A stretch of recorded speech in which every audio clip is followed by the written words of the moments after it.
Boa noite, Elias Neto.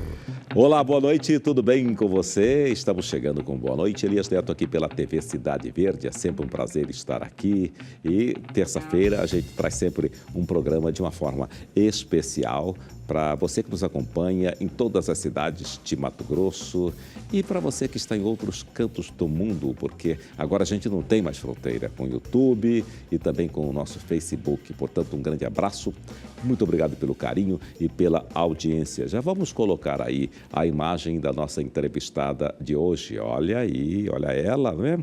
A entrevistada de hoje é comunicadora e diretora executiva da IOD Comunicação. A empresa, que há 17 anos se dedica à gestão da reputação corporativa e comunicação estratégica de marcas locais e nacionais.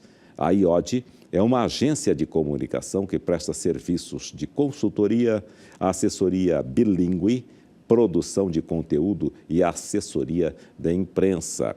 Então, por isso, a gente diz boa noite, Yael Botelho. Boa noite, Elias Neto. Boa noite, que honra estar aqui. Muito obrigada pelo convite. A honra é inteiramente nossa em recebê-la. Yael quer dizer o que, o seu nome? Esse nome significa coragem, força e determinação.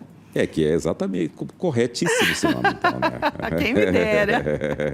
Eu acho que eu estou tentando ainda.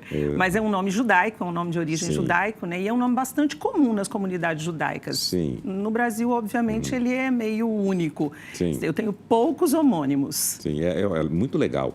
Eu desconheço, faz tempo que eu te conheço e não conheço uma outra Yael. Eu conheço, aqui em Mato Grosso, conheço uma. Em Mato Grosso? Em Mato Grosso, da mesma cidade de onde eu vim. Sim. De onde você veio? Sou de Rondonópolis. Rondonópolis. Eu me considero cuiabana, Elias, porque assim, filha de um pai de Livramento. Papa Banana, e a minha mãe de Várzea Grande. Sim. Fui criada o tempo todo por aqui, com raízes, né, em Cuiabá, avós, paternos, maternos, sempre em Cuiabá. Mas vivi 13 anos em Rondonópolis. Nasci e aí com 13 anos vim para Cuiabá. Você veio para Cuiabá, né? Já vim para fazer o ensino médio. Como que os seus pais escolheram esse nome?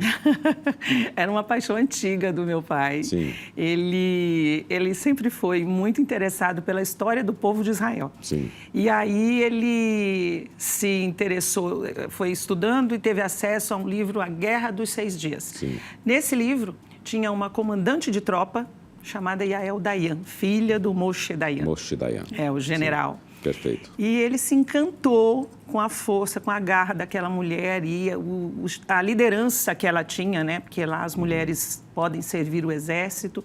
E ele ficou encantado com aquilo e guardou o nome para quando ele tivesse uma filha. E aí, você foi a primeira filha? Não, vieram 2 homens antes. Pro desespero do pai. Cadê? Quando é que eu vou colocar esse nome? Exato. Na época, já era possível saber quem isso não era? Não, de jeito algum. Imagina, naquela época não existia ultrassom, não existia nada. Era a barriga, né? Que olhava. Eu me lembro. Tinha olhava essa assim, coisa. Tá mais pontuda, tá mais redonda. Tá mais redonda, é mulher. Né? Mas eu tenho certeza que você já nasceu no hospital. Não foi o meu caso. Que nasci eu nasci no hospital, isso. Que no meu caso, eu nasci de parteira. Em casa. Em casa, né? Que, aliás, são histórias belíssimas. Belíssimas. Né? Nossa, tem muitas boas histórias. Sim. E a partir do seu nome nasceu IOD? Não, foi uma coincidência. Foi uma coincidência? Foi uma coincidência. Nossa. IOD é a 10ª letra do alfabeto hebraico. E quer dizer o divino. É a primeira letra do nome Deus, o nome próprio de Deus. Esse IOD é a primeira letra. Que eu imagino que depois, estudando línguas e tudo, a gente chega que no inglês, por exemplo, é God. Porque tem essa origem do IOD.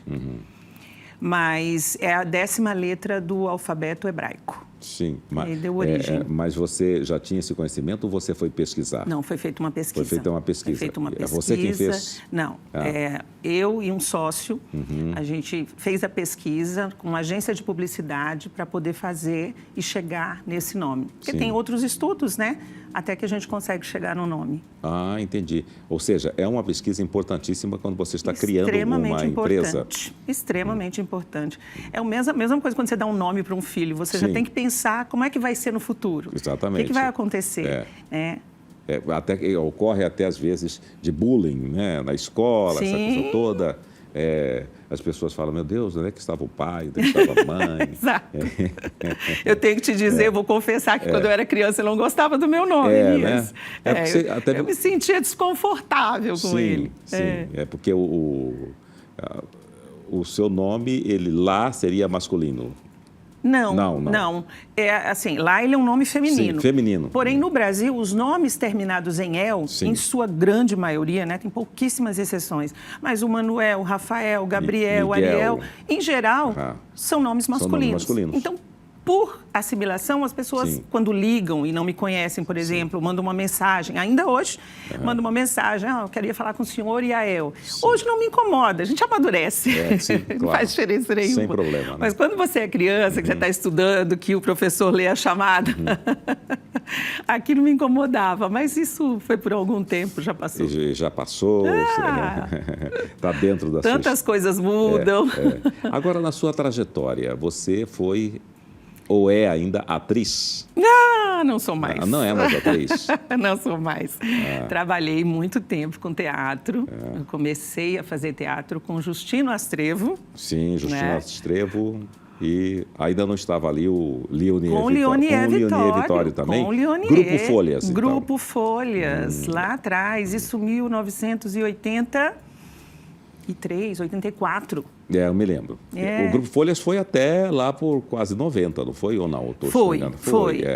Eu que já não acompanhava mais. Sim. Quando eu terminei a faculdade, aí eu já fui para a pós-graduação e tal, e aí acabei não me envolvendo mais muito com teatro nessa época. Mas trabalhei com eles muito tempo, a gente viajou o interior com apresentação de teatro. Era muito desafiador. Sim. Muito desafiador. Eu me lembro bem do Grupo Folhas, aí do pessoal do J. Astrevo, que é o Lau. É o Lau, né? E o Leonier, que é o Nico. Que é o Nico, né? Exato. Nico e Lau. Eles começaram com dramas e coisa e tal, né?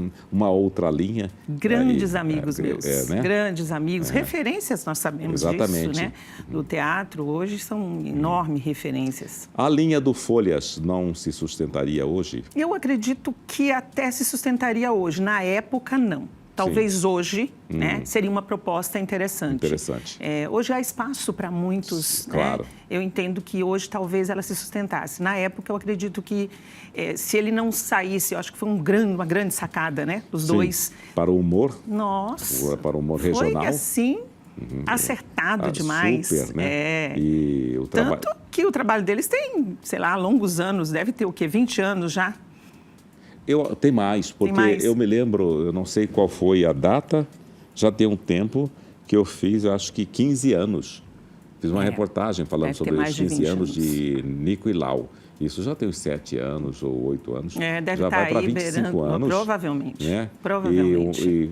E eles permanecem com... E eles são sempre atuais, e eles estão sempre proporcionando grandes encontros. As peças deles até hoje são peças que lotam plateias. Exato. Venda garantida, né? É interessante que é a mesma linha, né? Sim. Entretanto, eles conseguem ir variando em cima de uma base. Sim, Isso é muito legal. E aí você esteve também no Cena 11. Estive no Cena 11, trabalhei com Flávio Ferreira, acho que uns 3 anos como assistente de direção. E depois eu continuei trabalhando, mas agora já na linha da assessoria de imprensa. Sim. Trabalhei muito tempo com o projeto do Alto da Paixão de Cristo. Aquele projeto enorme, Um projeto enorme, que envolvia muitas pessoas. Um projeto belíssimo. Era o 2º maior espetáculo a céu aberto do Brasil. O primeiro é o que acontece no Brejo da Madre Teresa, na fazenda lá no Nordeste. Eu tive a oportunidade de ir. Você foi lá? Fui. É incrível. É uma experiência fora do comum. Sim. Fora da curva. Sim. E aí eu trabalhava, além de fazer assessoria de imprensa, a gente já trabalhava com a edição do texto, atualização, toda a parte dessa curadoria, a gente fazia também. Foi um momento bem interessante. Certo. Acho que foram 7, 8 edições. Sim. Longos anos fazendo. Pois é, por que parou? Porque ele precisa de incentivo de verba pública, né? Sim. Não é o tipo de espetáculo, é um espetáculo grandioso, mas ele precisa de apoio de governo de estado ou de prefeitura. Sim. Ele precisa de verba. Não é um projeto... Ele é muito grande, Elias. Sim. E Flávio tinha algumas ideias que ele implementou depois.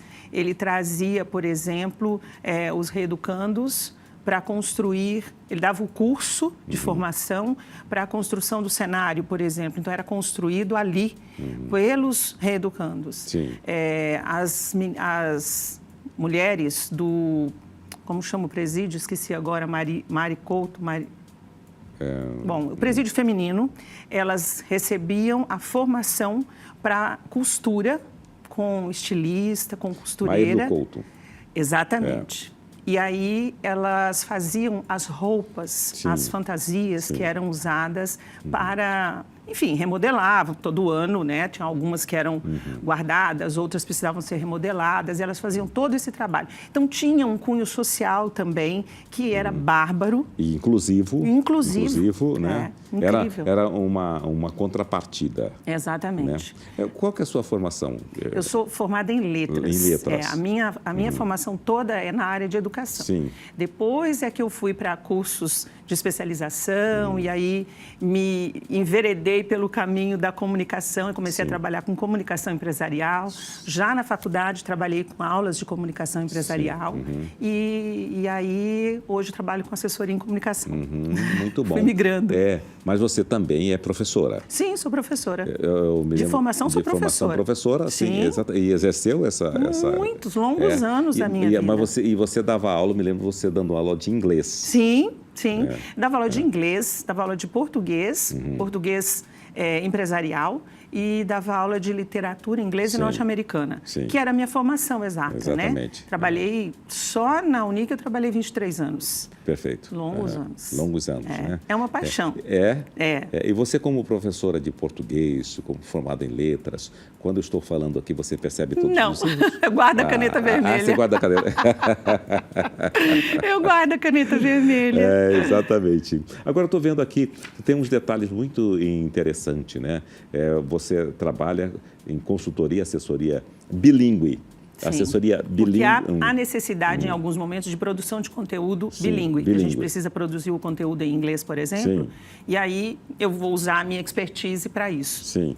Você junta o útil ao agradável e a coisa fica sensacional, Trabalhei com tradução também muito tempo. Ainda trabalho, porque essas demandas vão acontecendo. Sim. Então, depende muito do movimento, do que está acontecendo na cidade ou no estado. Mas a gente ainda faz, na agência, tradução de panfleto, de placas, coisas que, às vezes, as pessoas precisam, que não é só jogar no Google Translator. Sim. A gente precisa ter um crivo diferente, né? Porque aí vem muita coisa vem tudo. Algum mal entendimento ali, né? E aí você pode incorrer no erro. Exatamente. E quem conhece, olha, fala, vixe, Maria, não está certo isso, que é barbaridade. Isso, né? Igual hoje, nós temos aí muito interessante a inteligência artificial, que já está com a gente aí, né? Mas há poucos dias eu vi alguém comentando, falando, esse trabalho aqui tem muita inteligência artificial. Né? As pessoas perderam um pouco a mão. Não está autêntico, né? E aí, cientificamente, também a coisa fica extremamente complicada, né? Perderam a mão. Eu acho que tudo vem para ajudar, para contribuir, e é maravilhoso que a gente possa usar esse tipo de ferramenta, né? Nas várias áreas, na sua vida profissional, na vida pessoal, eu preciso disso, preciso daquilo. É muito ágil e isso facilita enormemente. Mas é uma ferramenta, ela não pode ser o único recurso que você tem. E as pessoas estão usando isso de forma demasiada, e aí tem vez que aparece uma e outra coisa que você, às vezes, não consegue entender exatamente o que a pessoa está querendo dizer. Porque não foi nem ela que pensou, né?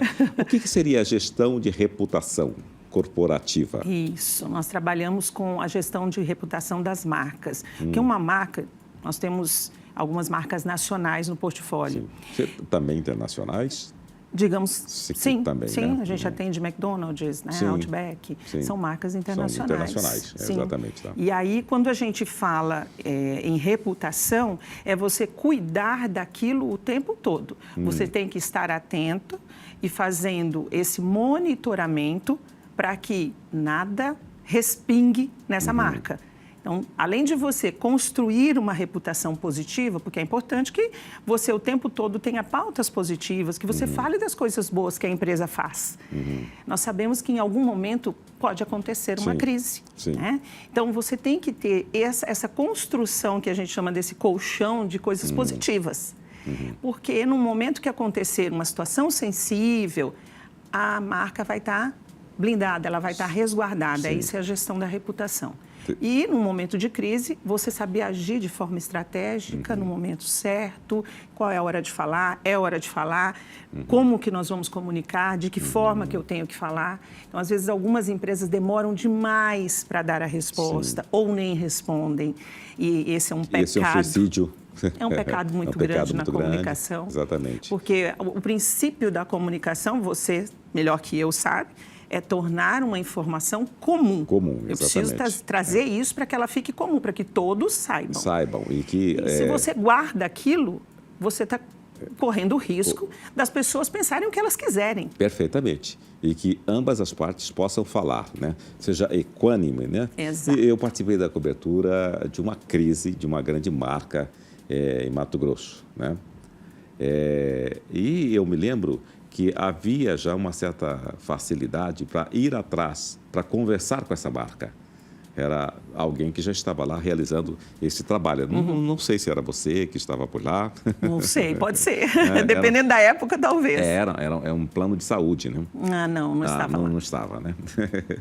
Legal dessa coisa da gente cercar as pessoas. Sem que ficar falando muito o nome do santo, né? É verdade, melhor não. Exatamente. Mas aí, você, quando chega num ambiente...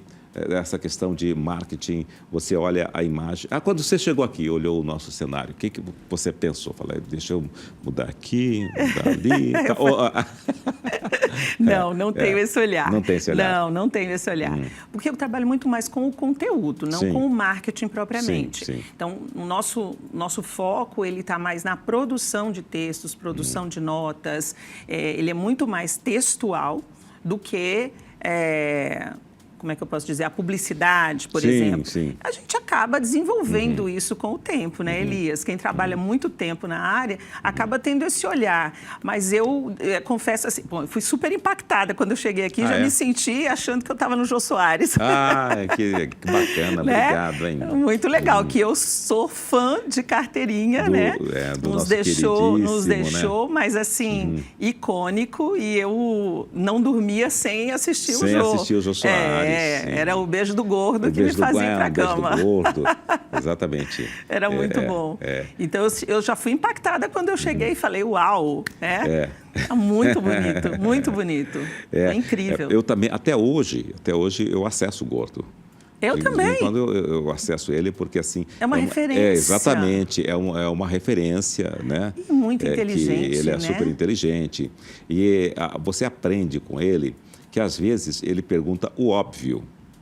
Muitas vezes, quase só o óbvio. Mas é de uma necessidade tão grande. Porque para o público, em geral, não é tão óbvio. Exatamente. Esse é um dos pilares da comunicação. Sim. O que é óbvio para você não é óbvio para o outro. Exatamente, para o outro. Exatamente. Então, as grandes respostas surgem por aí. A partir daí, da pergunta do óbvio. Exatamente. Aí, quando você está analisando, por exemplo, você chega e analisa a situação de uma empresa, quais os caminhos que você segue ali para entender aquele produto?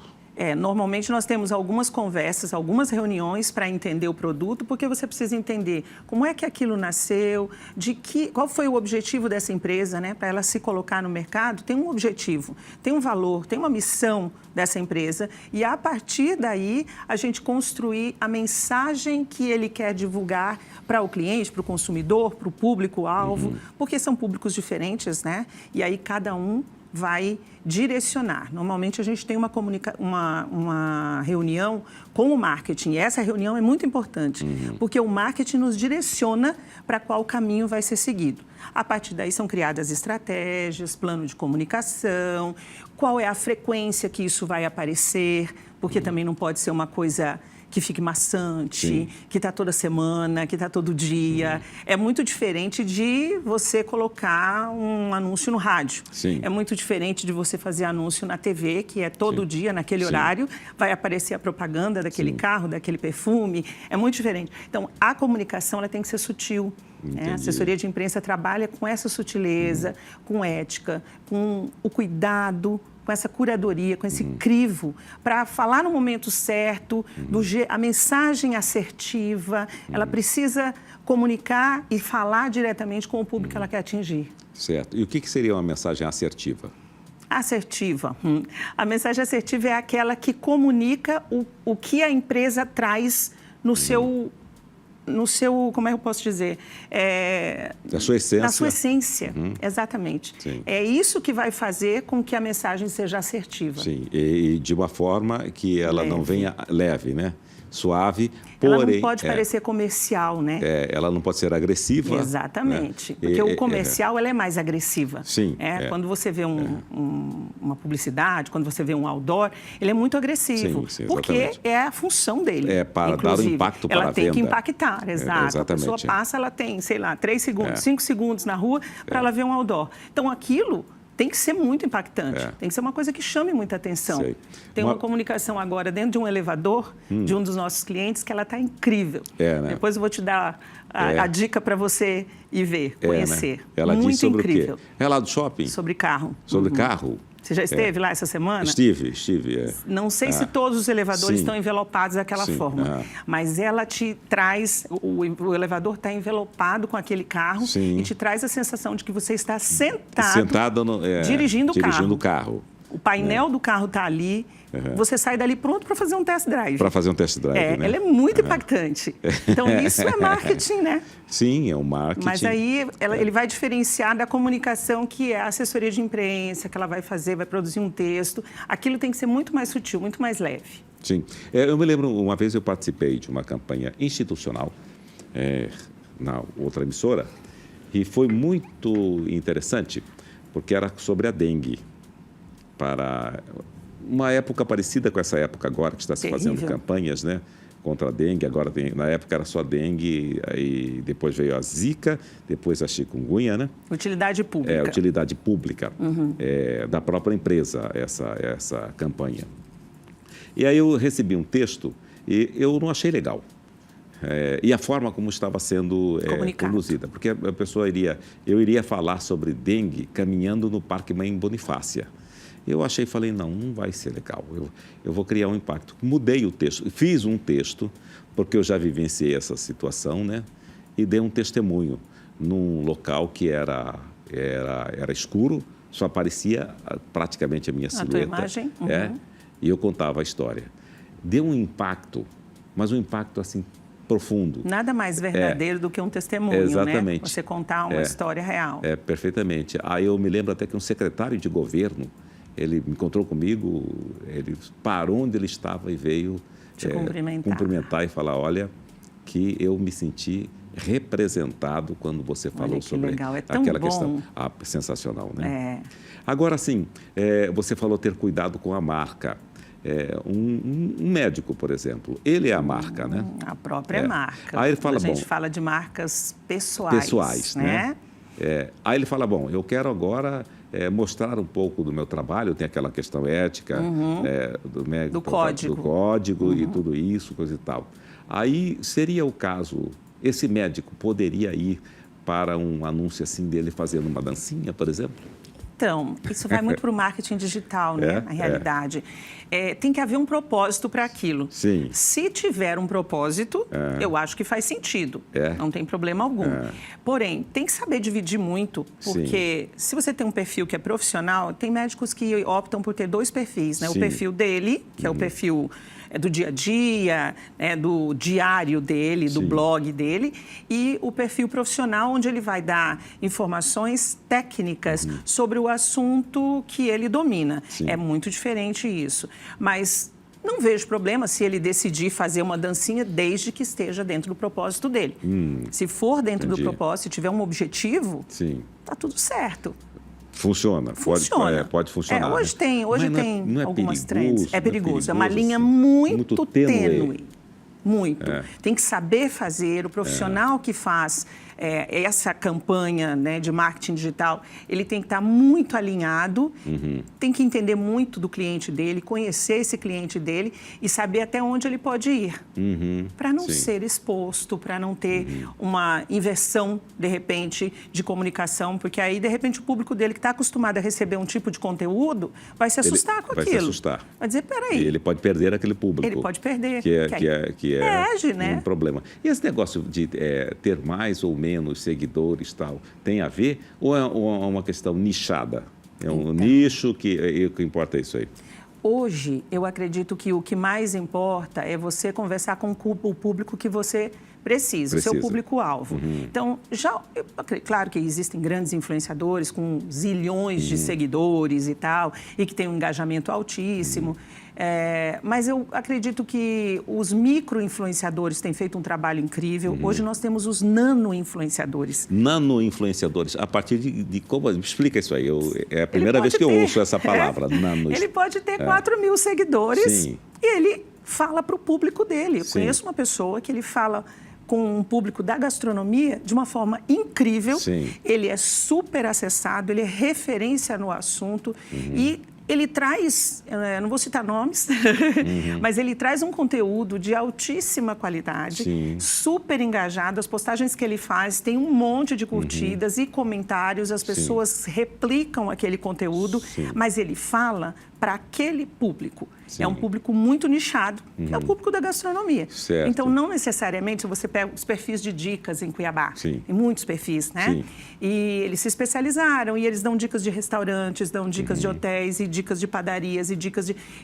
É incrível, tá tudo certo. Sim. E eles têm muitos seguidores e fazem um trabalho belíssimo. Certo. Mas existem alguns nano-influenciadores que conversam com esse público, às vezes de uma forma muito mais direta e assertiva do que eu pegar, por exemplo, um perfil de dicas que tem 100 mil seguidores ou 200 mil seguidores, mas ele conversa com um público gigantesco que não está só ali para saber... para saber sobre restaurante. Perfeitamente. Ele vira Porque eles dão dicas de programação de fim de semana, o que fazer com seu filho no final de semana. Então, ele tem outras dicas e todo mundo, às vezes, ela dá dica de salão de beleza, um lugar para se comprar um sapato, um vestido, alguma coisa assim. Então, é um público muito variado. Certo. É eclético. E, ao mesmo tempo, não atira para todos os lados. Exatamente. Né? Ela pensa exatamente naquilo que é necessário fazer, né? Eu, por exemplo, eu apareço com karatê. Eu vejo. Mas eu acho que eu não dançaria. Né? Mas tem que ter... E outra, uma coisa bem importante, Elias, é que tem que fazer parte da sua personalidade. Sim. Perfeito. Não pode ser algo montado, não pode ser algo fake, como nós dizemos, porque ele tira a espontaneidade. As pessoas percebem que aquilo não está colado em você, que é uma coisa artificial.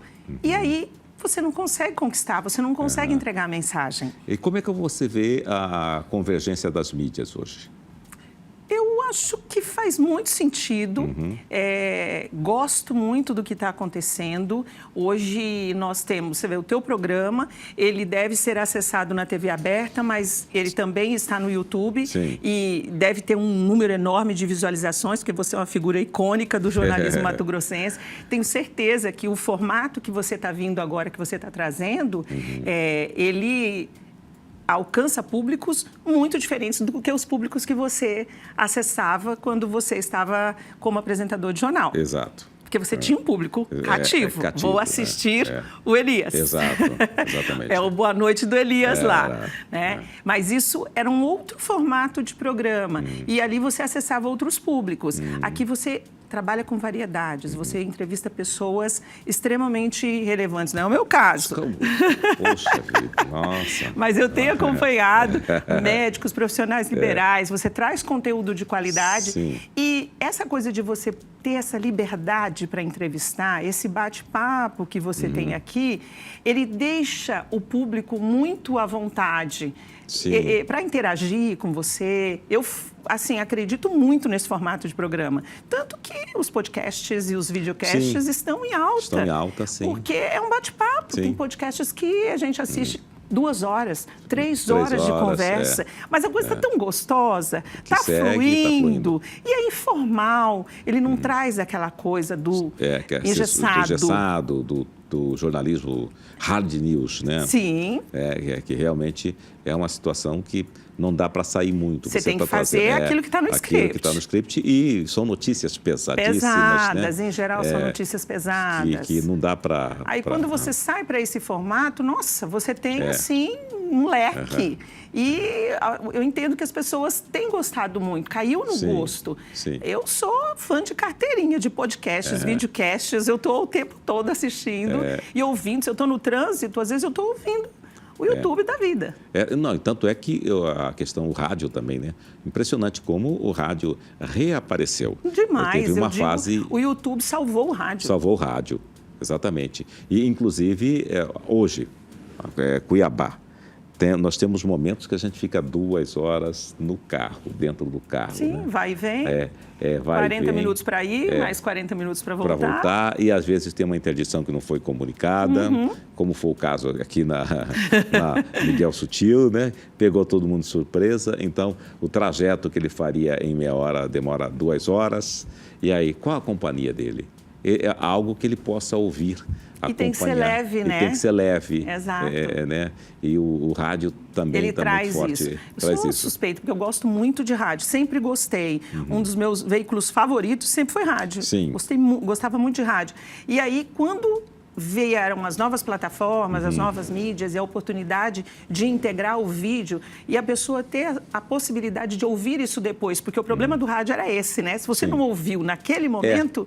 Não tinha como ouvir depois. Não tínhamos a internet, não ficava gravado, em lugar não tinha nenhum, como né? você acessar. E agora está super fácil. Não perdi a entrevista. A entrevista está disponível, tem o link, você pode assistir na sua casa, no conforto, dentro de carro, tá, no trânsito, e está tudo certo. Eu sempre digo que quando as pessoas falavam assim, o rádio vai acabar.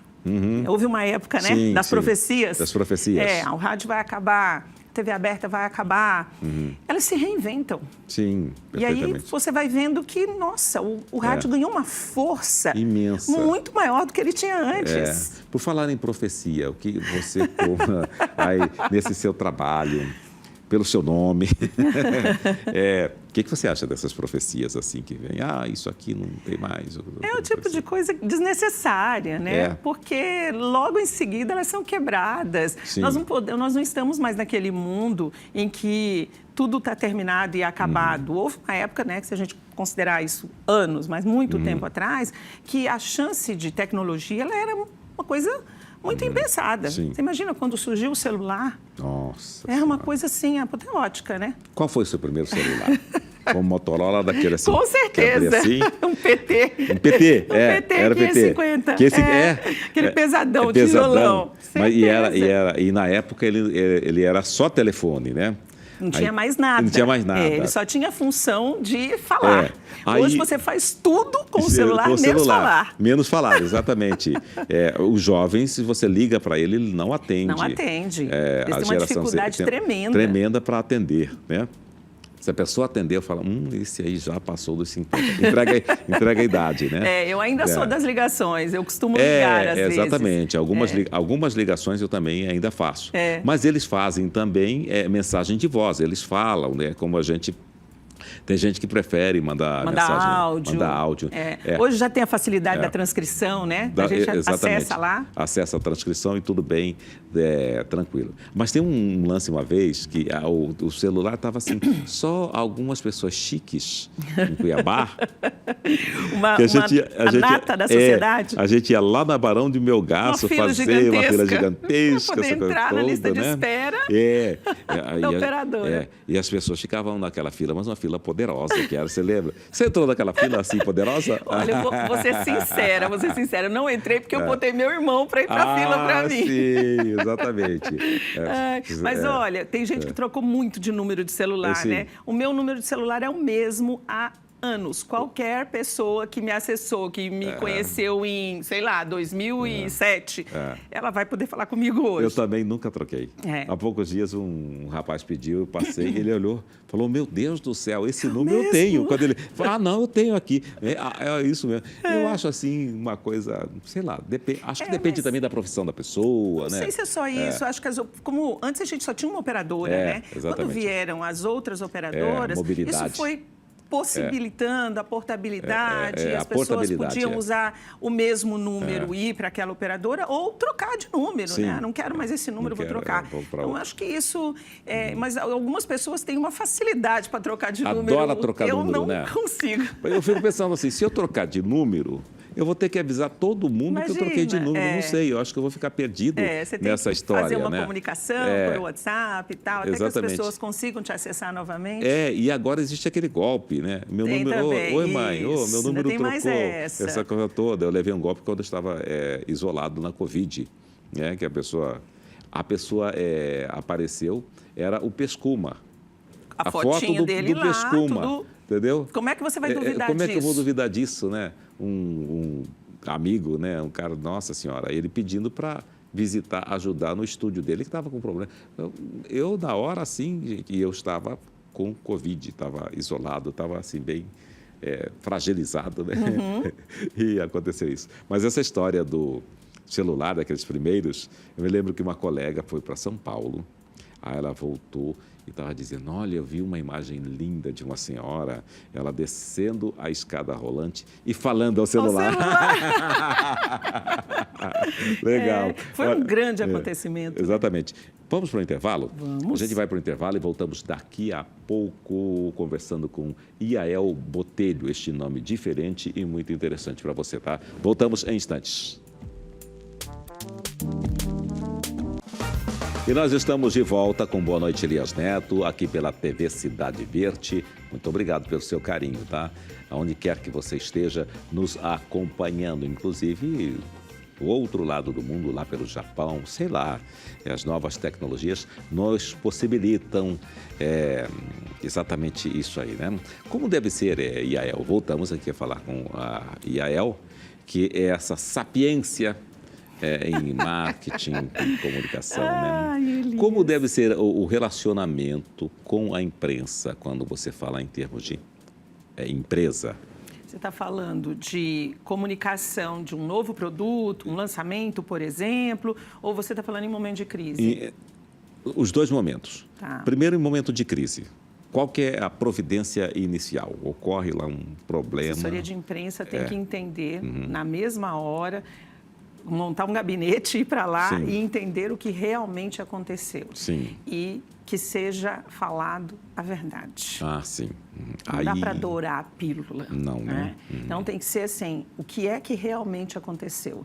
Quais providências foram tomadas? Então, tem que ter um relatório disso para que a assessoria faça uma nota de posicionamento, que seja ágil, porque a imprensa... Hoje, muito mais que antes, mas sempre precisou de respostas rápidas. E nesse momento que nós vivemos, não dá para esperar, porque as coisas vão sendo colocadas na internet quase que em tempo real. Sim. E quando você pisca, aquilo já tomou uma proporção gigantesca. Se você não se posiciona, alguém se posiciona por você. Ou alguém vai acreditar que a verdade do outro é a que prevalece. Sim. Então, a gente precisa saber agir no momento certo, com muita agilidade, com tranquilidade de falar a verdade. É o que realmente aconteceu. Houve um dano, a empresa vai assumir esse risco, como que ela vai fazer para resolver esse problema? De que forma ela se propõe a ajudar, a ir atrás, a contribuir para que aquilo seja minimizado, para que o dano seja minimizado e que a marca não seja impactada. Porque é muito melhor você mesmo falar sobre o problema, a empresa, do que começar...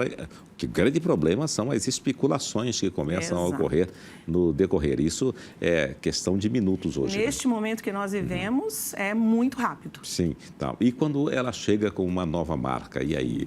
É mais fácil ou não? Construção de marca é um trabalho de formiguinha. Não se faz em uma semana. Sim. Muitos clientes procuram... Quero lançar um produto, você vai fazer um texto e aí nós vamos colocar isso no mercado. E acreditam que aquilo é passe de mágica, todos os sites vão divulgar. Então, esse cliente que vem com essa mentalidade, a gente precisa primeiro explicar que a assessoria de imprensa trabalha com mídia espontânea. Sim. E isso tem a ver com credibilidade, tem a ver com o relacionamento que você constrói com a imprensa, tem a ver com os sites que nós temos na cidade, com os veículos de comunicação, porque cada um tem um perfil, cada um tem uma linha editorial. Nem todos os veículos vão comprar aquela pauta, porque às vezes não faz parte do público que ele atinge. Da segmentação. Da segmentação dele. Exatamente. Então, a gente precisa trabalhar isso e são feitas reuniões, tem todo um tipo de informação para que o cliente entenda que é um trabalho de formiguinha. Sim. Não, normalmente, para a gente para a gente começar a construir um posicionamento de marca, a gente precisa de pelo menos aí 3 a 6 meses trabalhando com pautas diferenciadas, oferecendo pautas diferentes para diferentes veículos, porque nem sempre é a mesma pauta que aquele veículo se interessa e que o Elias tem um formato diferente de trabalho. Então, aqui eu tenho um formato mais à vontade, mais tranquilo, mais espontâneo, que a pauta vai ser diferenciada. Então, nesse momento, eu acredito que aí a gente precisaria de uns 3 a 4 meses para plantar isso. Não é uma coisa que acontece assim, de forma meteórica. Planta lá, coloca o texto que vai dar tudo certo. E às vezes a ausência de uma informação pode ser também um calo no sapato, né? Muito. Uma pedra no sapato. A gente precisa, eu acho que hoje as pessoas ainda não entendem a relevância, a importância de uma assessoria de imprensa. Sim. É preciso entender, normalmente eu falo que a assessoria de imprensa é o último a ser contratado. Quando a verba ela entra, às vezes, como despesa, né? Quando a verba já está pequenininha lá no marketing, aí já fez investimento, já colocou anúncio, enfim, já fez toda uma verba de marketing direcionada para a publicidade e não comunica com a imprensa. Então, essa comunicação é a comunicação que precisa acontecer ali no dia a dia. A gente precisa ir construindo. E a gente fala com públicos diferentes. Se é um jornal impresso, por exemplo, que a gente ainda tem, né? 2 veículos, 3 veículos que nós temos de forma impressa. Se é um jornal digital, se é um veículo eletrônico, como que a gente vai comunicar? A linguagem é outra também. E quer dizer que existe público para o jornal impresso? Opa, ainda. Né? Ainda. Grandes jornais em São Paulo ainda estão também fazendo suas tiragens. Sobrevivendo, né? A gente sabe que é um caminho que é árduo, porque você sobreviver em meio a tanto estímulo digital e o marketing instantâneo e aquela coisa da publicidade no Instagram, e no Facebook, e Twitter e tudo é muito rápido. Mas quando a gente sabe que alguns veículos ainda sobrevivem, eles diminuíram a tiragem, nós sabemos disso. As redações foram enxugadas. Foram bem enxugadas. Né? Não é mais aquele lugar que você entrava que era lotado de gente. Então, ainda assim, eles sobrevivem. E tem público para isso. E tem público, né? Exatamente. Eu acho que depende muito daquilo que eles vão abordar, da linha que eles vão trabalhar, né? A forma que o conteúdo é colocado. A forma que o conteúdo é colocado, né? Agora, como é que você vê essa questão das pessoas que elas acreditam que estão bem informadas lendo apenas as manchetes? As pessoas hoje só leem manchete, né? Eu acho que algumas pessoas, né? Não é tudo, mas assim, eu acho que muitas. Principalmente o jovem, ele tem necessidade de rapidez, de agilidade, ele normalmente só lê aquela manchete quando muito chega ali numa linha fina e não vai para frente, né? Infelizmente. E aí tem os clickbaits, que as pessoas querem só os cliques, né? Colocam uma chamada bem interessante e aí a pessoa vai lá. Tem que saber fazer essa chamada, né? Para poder instigar este leitor, instigar essa audiência para que ele termine de ler o texto. Agora, os tempos mudaram, Elias. Você, mais que eu, consegue falar sobre isso. Aqueles textos de 2 laudas... Não funciona mais. Não funcionam mais. Às vezes o cliente insiste nisso, ele quer, e a gente tem que ser verdadeiro e dizer, isso aqui não funciona. Não funciona, né? É só você se colocar no lugar do leitor, você se colocar no lugar daquele que vai ler a matéria, que você consegue terminar uma matéria de 2 laudas. Quando chega na metade da matéria, você já achou outra coisa, porque você está recebendo tanto input. Se for no celular, por exemplo, você está recebendo o WhatsApp, você está recebendo a notificação do Instagram, tem tanta coisa chegando, você não consegue terminar um texto longo. Eu às vezes me pego assim, eu percebo que eu me perdi daquilo que eu estava fazendo, porque você está aqui redigindo um texto, pá, clique. O WhatsApp está chegando. Claro que chegou. Aí, de repente, pá, não tem, porque ele vem nos seus olhos. Sim, né? não tem então, como ele vem, você... e você vai lá e clica em cima dele. E aí, de repente, opa, preciso ver isso aqui, aí vê também e tal. Né? Você acaba achando que aquilo é uma prioridade, você para o que você está fazendo para atender aquela prioridade. Isso. Então, eu fico me policiando muito para não desviar. Mas, tirar o som, né? Tirar o som e tal. Mas, às vezes eu vou para um outro caminho e aí eu penso, o que eu estava fazendo mesmo? A gente se perde. É verdade. Então, a gente tem que pensar com a cabeça do leitor, né? Quando ele estiver lendo, normalmente ele está lendo num celular, porque 90% dos acessos às matérias, elas vêm pelo celular. Quando muito, por um computador. E aí... a notificação está chegando o tempo todo, mesmo que seja um desktop, o seu laptop, você está ali com a notificação chegando, o WhatsApp está conectado e você está recebendo notificação o tempo inteiro.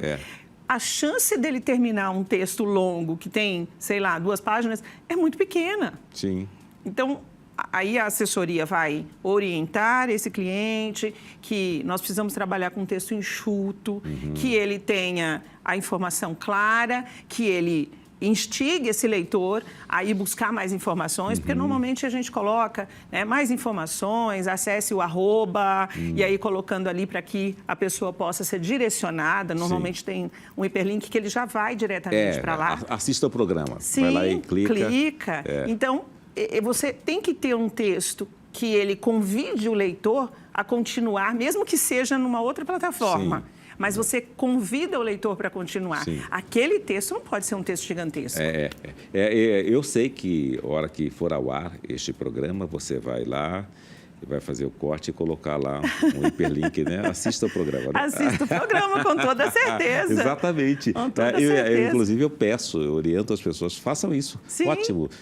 Porque é uma forma de você replicar o conteúdo. Replicar o conteúdo. Há poucos dias eu fiquei surpreso com uma garota no shopping, 9 anos de idade. Essa geração praticamente não me conhece enquanto profissional de televisão, né? Mas a menina veio correndo e falou, Elias, tira uma foto comigo. Ai, que legal. Nossa, falei, que isso? Aí tirei uma foto com ela e fiquei curioso. Falei, você me conhece de onde? Falou, eu te acompanho no Instagram e por meio do Instagram eu fui lá ver quem é você. Eu sei quem é você é o jornalista, isso, aquilo. Que legal. Entendeu? E há poucos dias entrevistei aqui o rapaz do MT Queer. Sei. Assisti a entrevista dele. Que faz webséries e tal. Sim, um trabalho maravilhoso. Exatamente. Tá. Ele estava me dizendo que ele sabe exatamente a capa que ele vai colocar e que vai dar acesso. Como é que é essa questão? Eu também eu não sou especialista. Eu não sou especialista. Eu não sou especialista. Mas existem, né? Tem que saber aquilo que vai engajar, aquilo que vai provocar o seu seguidor, que vai fazer com que ele acesse o conteúdo. Eu acho que eu vou fazer um curso com ele. Porque assim, é o seguinte, tem coisas que eu acho que não vai dar nada e de repente bomba. Né? Eu gravei, por exemplo, uma fala na UFMT, quando estava retomando, as aulas estavam retomando depois das férias para o doutorado, e eu achei que ia ser uma coisa muito tranquila e coisa e tal.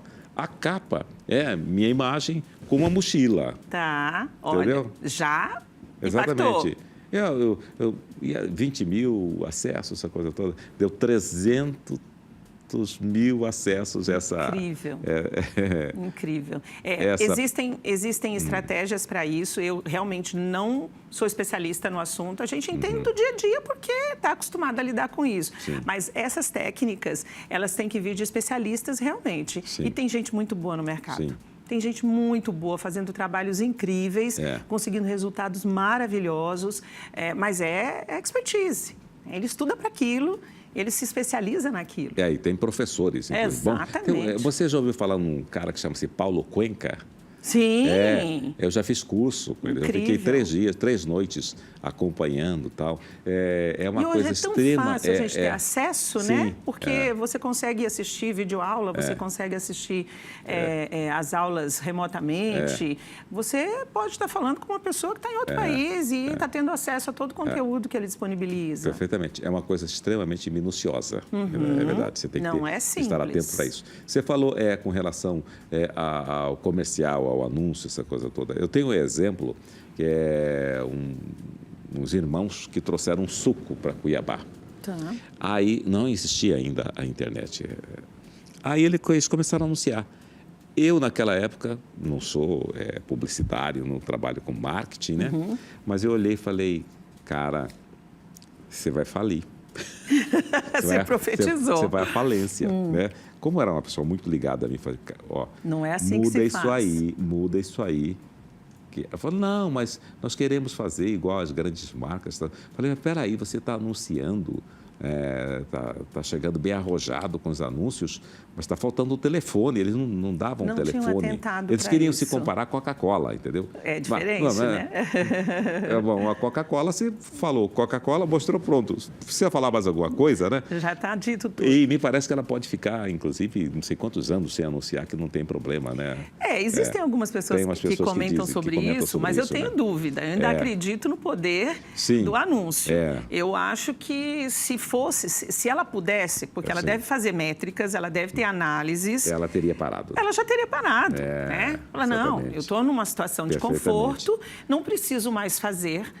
Se fosse assim, McDonald's não anunciava mais. Sim, mas tem que fazer a manutenção. Tem que fazer a manutenção de marca. E tem produtos sendo lançados, porque a própria Coca-Cola, ela tem algumas... a embalagem que é diferente, agora tem açúcar, essa não tem açúcar, essa é zero, essa é diet. E tem as versões diferentes. E isso tudo o público precisa saber. Claro. E se ele não comunica, como é que o público sabe? Não vai chegar lá. Não vai chegar. E aí, moral da história, sabe o que aconteceu? Foi a falência. Meu pai. Foi porque, assim, eles faturaram um montante que deu exatamente para pagar publicidade. O resto não tinha como pagar. Aí fecharam as portas. Que tristeza. Né? Tristeza mesmo, sabe? As pessoas precisam fazer os cursos de empreendedorismo para saber que caminhos eles precisam seguir, como é que eles vão chegar no mercado. Não é simplesmente, oi, estou aqui. Estou aqui. Né? E hoje existem muitos cursos. Demais. O Sebrae, por exemplo, oferece muitos cursos. Inúmeros cursos e de qualidade altíssima. Agora, eu estive conversando com um diretor do Sebrae, ele dizia que em alguns aspectos... Em alguns cursos, às vezes, a procura é baixa, são importantes, mas a procura não é tão, assim, acentuada, né? Não sabia que... Até achava que tinha uma procura gigantesca. Não, é gigante, mas há pontos... entendi. Determinados cursos exatamente, bem específicos. Que poderiam também ser, né? Porque isso eu acho que tem mais a ver também com a onda, com o mundo, com a necessidade. Às vezes as pessoas pensam, não, o que eu preciso nesse momento é o marketing digital. Então, os cursos de marketing digital bombam na internet e também no Sebrae. Sim. Os cursos deles bombam à beça, né? E são de altíssima qualidade. São de altíssima qualidade. Tem que reconhecer. São bons. Eles sabem muito bem o que fazem. Né? Muito bem. Nosso tempo acabou, né? Eu ficaria conversando com você mais uma hora, né? Eu tenho que te dizer que eu não sou confortável desse lado. A gente conversava antes, né? Se você não fosse confortável? Eu estou acostumada a ficar nos bastidores. Nos bastidores, né? Já pensou? Mas você, como eu disse no começo, você é atriz. Muito obrigada. A pessoa não deixa de ser atriz ou ator. Muito obrigado pela sua presença aqui. Eu é que agradeço. Muitíssimo obrigada pelo convite. Mais sucesso ainda na sua carreira. Obrigada. Tá? E tudo de bom. Um abraço na família. família. Muito obrigada, Elias. A gente fica por aqui. Muitíssimo obrigado pelo seu carinho, a sua audiência. A gente se vê por aqui na TV Cidade Verde, sempre de segunda a quinta, de 19 às 20 horas, tá bom? Abraço, tchau.